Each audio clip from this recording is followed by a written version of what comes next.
ကျွန်တော်မတ်တင်စာဝင်ကျော်နဲ့ဒိတ်ချင်ပါတယ် ကိုရိုက်တော့မင်းသမီးနဲ့ဒိတ်ခွင့်ရမှာဆိုဘယ်သူနဲ့ဒိတ်ချင်လဲတဲ့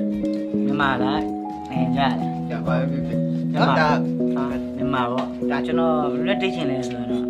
ဒိတ်တယ်တော့တော်တော်ဒိတ်ချင်တယ်တော်တော်များများပါဒါပေမဲ့ရွေးချယ်ရမှာတခုပဲရွေးချယ်မှာမရွေးချယ်လို့ရလား ဒါတော့ရွေးချယ်မှာပေါ့အခုတော့ရွေးချယ်မှာနာမည်နဲ့ဖိုင်နေနဲ့တက်မှာ ကျွန်တော်မတ်တင်စာဝင်ကျော်နဲ့ဒိတ်ချင်ပါတယ်အချီရေးကိုစားမတွေ့ခင်မှာညီလေးအရင်တုန်းကချစ်ခဲ့ဘူးတဲ့မိန်းကလေးအဲ့မိန်းကလေးရှိခဲ့ဘူးလေမလား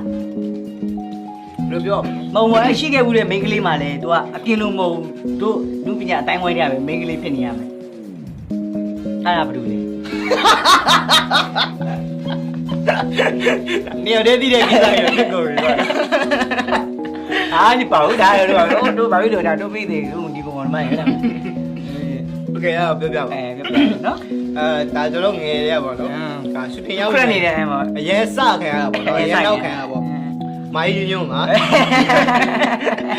မဟုတ်ပါဒီလားငယ်တော့ဘာမှမသိဘူးလေဒီမှာမောင်နှမပေါ့မောင်နှမရဲ့ကန်နေရိုက်ကအများနဲ့တွေ့ရတော့သိရမှာဒီကသဘောကျပါ ကြားတယ်ရုံရုံ ကျွန်တော်ဟိုကလေးငယ်လေးတည်းမှာဟို6နှစ်9နှစ်ဆိုရွေလေးရတည်းမှာတချို့လေ5 6နှစ်9နှစ်ဆိုဟာမိုင်းကိုရဲသဘောကျတယ်ပါအကွက်တွေရှိရလေ တို့ကြအားလုံးကျတော့မမပေါ့ဗျာရုံရုံကျကျွန်တော်ကျညမလေးပေါ့အဲ့တော့ဒီရောက်ပြီဆိုလို့ရှိရင်3ယောက်ဆုံးပြီဆိုလို့ရှိရင်ဘယ်လေးနဲ့ပူတာ ဘယ်တော့ရချောင်းနေ